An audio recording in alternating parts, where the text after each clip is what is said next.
Con mucha alegría recibimos a Sergi Torres en Argentina. Qué gusto tenerte por acá, Sergi. Gracias, es un placer, gracias. Bueno, Sergi, ¿qué hay más allá de nuestras interpretaciones? Esa es la clave que yo pienso que todo el mundo debería de empezar a cuestionarse, porque el mundo en el que vivimos está basado en nuestras interpretaciones, nuestras percepciones, nuestras creencias. Sin embargo, detrás de eso está aquello que buscamos. Está ese espacio de paz, ese espacio de tranquilidad, esa conciencia intacta de cuando nacemos y que perdemos a medida que nos vamos haciendo adultos y nos empezamos a creer esa perspectiva del mundo que es inventada. Hemos inventado la religión, la sociedad, la cultura, el dinero, pero apenas nadie se da cuenta de que es un acúmulo de creencias y de interpretaciones. Cuando vos mencionás la palabra conciencia, resuena en muchas, tiene como muchas implicancias. ¿Cómo podríamos definirlo si es que nos alcanzan las palabras para poder hacer eso? La conciencia esencial no es descriptible, porque en el momento en el que pasas a describirla, ya estás desde tu punto de vista. Y para tener tu punto de vista y poder describirlo, tienes que disociarte de esa conciencia. Sin embargo, se puede regresar y experimentarla, es la única forma de conocerla, siéndola. Entonces, cualquier cosa de la que tú seas consciente, un sentimiento, a veces emociones que no queremos sentir, si tú las sientes, te darás cuenta de que detrás hay una conciencia con la que tú estás siendo consciente de eso que sientes. Y ahí empiezas a darte cuenta de ese espacio interno de nuevo que está detrás de tu mundo personal, bla, bla, bla. Es un espacio muy desconocido por la mayoría de seres humanos hoy en día. En esto es importantísimo el silencio, ¿verdad? Vos muchas veces mencionás esto de que, bueno, las palabras las utilizamos para intentar comunicar, pero no hay mejor lugar para reconocernos y reencontrarnos que el silencio. Sí, así es mi experiencia. Cuando yo puedo escuchar mi ruido mental y puedo darme ese espacio de silencio, aunque el ruido ocurre, ya no te lo crees. En el momento en el que no te crees lo que tu mente está pensando o no te crees lo que estás sintiendo, empiezas a descubrir ese silencio y ese silencio te lleva a un silencio aún más profundo. Entonces lo que dices, lo que sientes, aquello que vives, siempre está enmarcado dentro de un silencio. Es la presencia, lo que llamamos la presencia. Esto tiene que ver con experimentar, ¿verdad? Porque se ha intelectualizado mucho y se piensa quizá demasiado y se está cayendo en el mismo error. Sí, no podemos olvidar que nos hemos autodefinido Homo sapiens sapiens. Y en ese pensamiento, en esa sabiduría pensada, no vemos la sabiduría natural, la sabiduría de lo esencial y de lo simple que nos rodea por todas partes. Entonces, al nosotros construir la sociedad que hemos construido o el mundo que hemos construido, lo hemos perdido de vista, pero sigue ahí, sigue ahí. Siento y luego existo, podríamos decir. Sería una vía para descubrir la existencia, el sentimiento, pero el sentimiento en sí mismo tampoco es una experiencia de existencia, porque detrás del sentimiento hay una interpretación. Para yo poder sentirme bien o sentirme mal contigo, tengo que estar interpretando si lo que está sucediendo es bueno o malo. Entonces el sentimiento sí es una vía, si lo asumo, para descubrir esa esencia de existencia, pero por sí solo no. En esto llegamos a algo que nos ocupa mucho y son las relaciones. ¿Qué pasa con las relaciones si aún no sé quién soy? ¿Cómo puedo relacionarme con el otro? Claro, eso es uno de los puntos clave también en nuestra humanidad actual, y es primero detenernos y darnos cuenta de que no nos sabemos relacionar en paz. No sabemos. Tarde o temprano surge el conflicto, surge la disputa. Entonces, si podemos usar las relaciones que tenemos hoy en día para descubrirnos a nosotros mismos, es decir, que todo lo que yo veo, todo con lo que yo me estoy relacionando, me está mostrando algo de mí, entonces empezaré a liberar a los demás de la responsabilidad que yo les he dado a la hora de yo sentirme bien o sentirme mal. Esa libertad nos permite seguir ahondando en nuestra relación con nosotros mismos. Cuando alcanzamos ese lugar de silencio, cuando yo me relaciono contigo, ya me puedo relacionar desde ese silencio, entonces no exijo nada de ti, no dependo de ti, puedo darme completamente desde ese espacio de integridad. Muchas personas nos relacionamos los unos con los otros para complementarnos, para realizarnos, pero eso no sucede si tú no estás en comunión contigo mismo antes? Es una instancia como de plenitud y de gratitud hacia ese otro que en realidad nos está reflejando, permitiendo reconocernos. ¿Así sería? Sin duda, porque imagínate que yo quiero ser feliz ahora. Y estando aquí contigo yo estoy sintiendo la incomodidad de ser preguntado. Imaginémonos. Entonces tú estarías siendo mi maestra. Tú me estás mostrando un espacio mío donde no soy feliz, sino que tengo miedo. Tengo miedo de responder mal, tengo miedo de lo que sea. Entonces yo puedo atender ese espacio y al asumirlo se transforma. Porque el miedo se mantiene dentro de nosotros cuando le tenemos miedo. Cuando dejamos de tenerle miedo al miedo, se transforma porque tú aportas lo contrario al miedo, aportas atención, aportas confianza, aceptación. Entonces el miedo se disuelve y puedo volver a mirarte viendo más allá de mi miedo, viendo más allá de lo que yo veía antes, y ahí tú te convertiste en mi maestra. El agradecimiento es obvio. Miedo. Vivimos en una sociedad, en un mundo gobernado por el miedo, el egoísmo justamente. ¿De qué manera poder aprender a observarlo, a reconocerlo, como vos decís, y a dejar de tenerle miedo al miedo y empezar a vincularnos de otro lugar con nosotros mismos? Debido a que el miedo se ha terminado convirtiendo en una experiencia física, se siente en el cuerpo, la única forma de trascenderlo es experimentándolo. La única forma que yo tengo de aprender a nadar es metiéndome en el agua. La única forma que yo tengo de aprender a sentir miedo, es decir, que el miedo no me domine, sino yo ser el maestro del miedo, es abriéndome a sentir el miedo que albergo en mí. Cuando yo hago eso, entonces puedo ver que el miedo no es miedo, sino que son sensaciones, y que esas sensaciones son energía, y que esa energía es conciencia. Puedo estirar el hilo del miedo, y ahí se deshace de nuevo. Y entonces, percibir esta sensación, podríamos decir, de la paz. Sí, teniendo en cuenta de que la paz finalmente es un estado de conciencia y no una sensación. Es decir, que cuando tú estás en paz realmente no la sientes, sino que eres. Entonces no hay nada que pueda alterar esa paz, porque tú eres eso, tú emanas eso, tú piensas eso, tú sientes eso, tú actúas eso. ¿Sí? Es una integración, una integridad. Eso te iba a decir, en una de tus charlas mencionabas que no podemos reconocer la vida en realidad, ni poder definirla, porque en realidad somos vida, y empezar a sentir eso, a experimentar eso, conlleva a sentir un amor hacia todo. Esto es verdaderamente comunión, ¿verdad? Entre sentirnos todos parte de lo mismo. Sí, se tiende a llevar esto al nivel de filosofía o de una ideología nueva, pero en realidad es una experiencia. Si somos honestos con nosotros, descubriremos que hay un anhelo a sentirnos amados y a amar. Y la única forma de sentir ese amor es poniéndolo en juego, es amando. Y la única forma de amar es empezar a ver dónde no estoy dispuesto a amar y a qué no estoy dispuesto a amar. Si yo soy consciente de esto, seré suficientemente honesto conmigo mismo como para empezar a permitirme a no creerme más las razones por las cuales no amo. De razones y motivos por los cuales no amar, los vemos por todas partes, pero todos son falsos, son todo interpretables. Felicidad. ¿Cómo podríamos no describirla, experimentarla? Que sea la manera de transitar, la manera de crecer, la manera de expandirnos. Es muy paradójico, porque nosotros tenemos una idea muy clara de lo que es la felicidad. Y nuestra idea de felicidad lo que hace es más bien describir qué es lo que no lo es. Tristeza no es, esto no es, angustia tampoco, esto tampoco.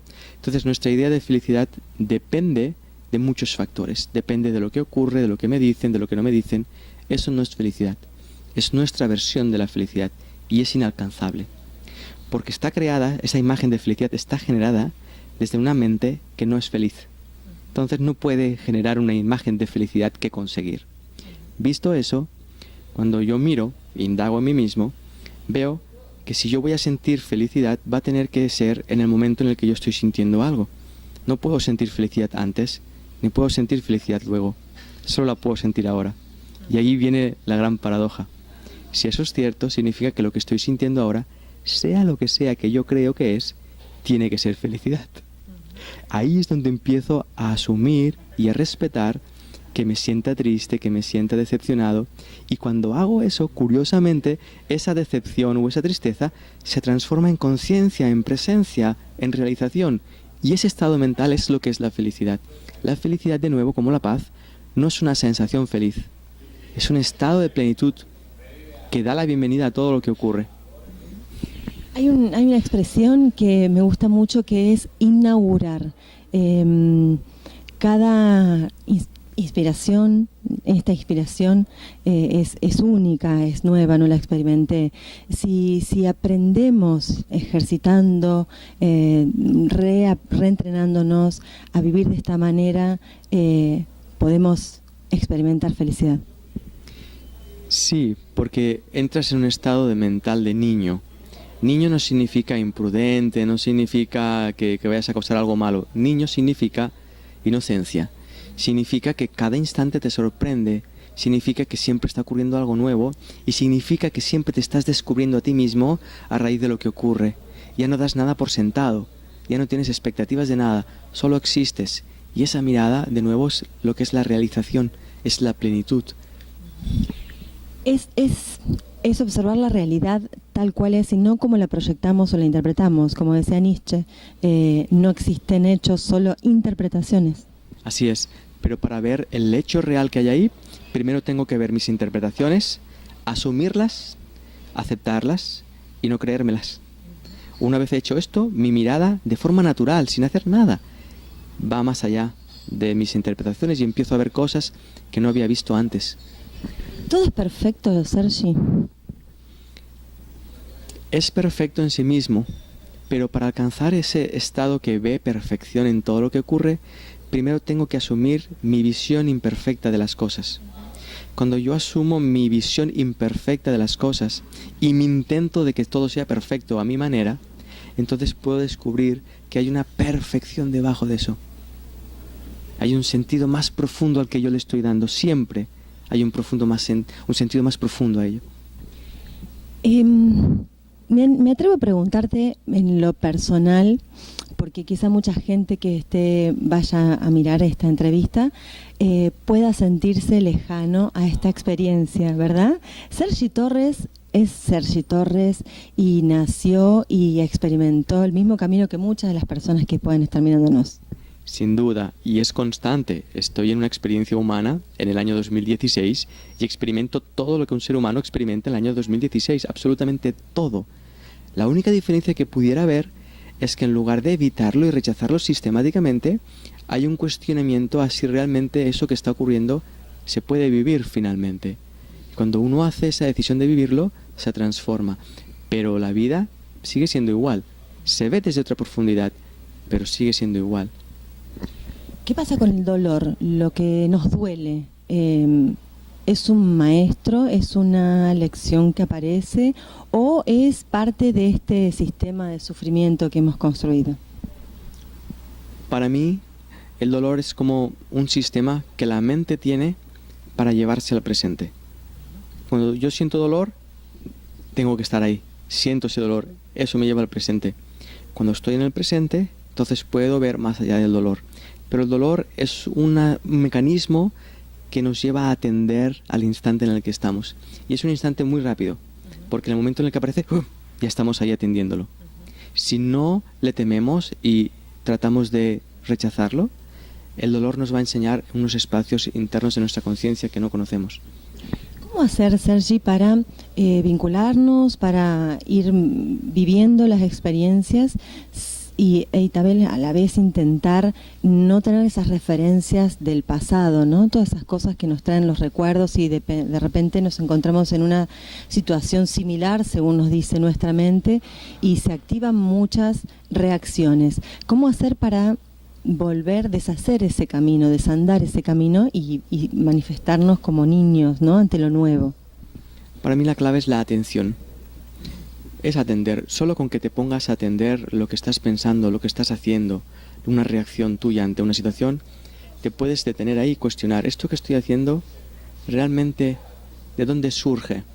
Y entonces empiezas a ver muchas cosas que te dijeron que eran así, cómo tenías que ser, qué tenías que alcanzar, cómo lo tenías que alcanzar, y empiezas a darte cuenta de que tú no estás viviendo tu vida. Estás viviendo la vida patroneada por creencias y ideas que fueron patroneadas y pensadas por otros, que se las enseñaron otros, Entonces va tan atrás que ni tan siquiera estamos viviendo nuestra cultura actual, estamos viviendo una cultura heredada, ni tan siquiera la podemos crear nosotros. Sergi, quiero que nos cuentes sobre tus experiencias. Vos manifestás que no son, no transmitís un conocimiento, sino que son encuentros. Te gusta usar ese término. Contanos sobre esto. ¿Cómo empezó? ¿Cómo surgió el empezar a encontrarte con gente que esté también buscando, anhelando descubrirse? Hubo un momento en mi vida de crisis muy profunda y yo me pregunté cuál era mi siguiente paso y pedí que fuera muy clara la señal, tan clara que yo no la pudiera interpretar. Al cabo de 3 días me llamaron de una editorial por si quería explicar mi experiencia con un libro llamado Un curso de milagros. Les dije que sí y ahí empezó todo. Se publicó ese libro, alguien lo leyó, me invitó a hacer unas charlas, otras personas querían grabar esas charlas, empezaron a subir a YouTube, otra persona quiso hacer una película y ahí se dio todo. Nunca hice nada intencionalmente, todo llega cuando tú estás en tu lugar. Y entonces estos encuentros, que justamente estás culminando ya tu gira por Argentina, contale a la gente cómo, la que no ha ido nunca, cómo son, qué sucede. Sé que no hay nada que esté ya previamente diseñado, o sí, pero digamos es una cuestión muy espontánea y lo que va surgiendo de ese encuentro. Sí, básicamente es una invitación a ser honestos con nosotros mismos y a descubrir qué ocurre en cada uno de nosotros cuando somos sistemáticamente honestos y confiamos en nuestra experiencia de vida. Lo que ocurre ahí yo no lo puedo producir en los demás, no lo puedo decir, no lo puedo enseñar, es indescriptible, pero sí puedo invitar sistemáticamente a un cuestionamiento. Entonces, cuando uno se cuestiona desde ese prisma, empieza a descubrir certezas internas, que yo no digo, sino que uno descubre. Entonces, para mí, como persona que está hablando a un montón de gente, es un honor porque ves cómo la gente empieza a cerrar la mirada hacia adentro y de repente empiezan a abrirla y a brillar y terminan todos con los ojos brillantes, felices, porque encuentran ese espacio de posibilidad dentro de ellos mismos que a veces ni tan siquiera habían imaginado. Pero no porque yo haga nada, simplemente por eso son encuentros. Nos encontramos dentro de la posibilidad de invitarnos sistemáticamente a ser honestos con nosotros mismos. Y luego de este encuentro, que será el jueves aquí en la ciudad de Córdoba, va a haber un retiro. Ahí ya es una experiencia un poco más, no sé si podría decirse silente, con posibilidad, sí, de tener alguna especie también de encuentro personal. Sí, de hecho, la diferencia entre una charla, un retiro o un taller que puedo hacer solo es el tiempo que dedicamos a ese cuestionamiento. Yo no tengo una estructura previa, no tengo un diseño previo, ni un discurso previo. Nos encontramos y empezamos a mirar ideas que surgen, que nos cuestionan nuestras creencias. A más tiempo tú te expones a tu propia indagación, más puedes ver a través de esas creencias y más puedes experimentar tu propia realidad. Sergi, me gustaría que como final para la nota pudieras dejar alguna expresión que surja, que sientas en este momento para las personas que puedan estar mirando esta entrevista y quizá pueda ser esa lucecita que pueda entrar en una habitación de oscuridad, aquí o en el momento en que sea. Para mí la clave está en vivir la vida sin miedo a vivirla. Cuando uno se abre a vivir la vida tal como es, primero uno descubre que ha vivido mucho tiempo evitándola y cuando descubre esa evitación puede dejar de evitarla. Cuando dejas de evitarla, a sorprenderte. Es impresionante lo que llega a transformar la vida misma si te abres a ella. Es lo máximo que puedo decir. Gratitud eterna, inmensa por este momento, por esta presencia, por esta visita en nuestro país y Un honor, gracias. sanos y salvos. Sergi Torres, un gran honor que tenemos dentro de nuestro programa. Gracias.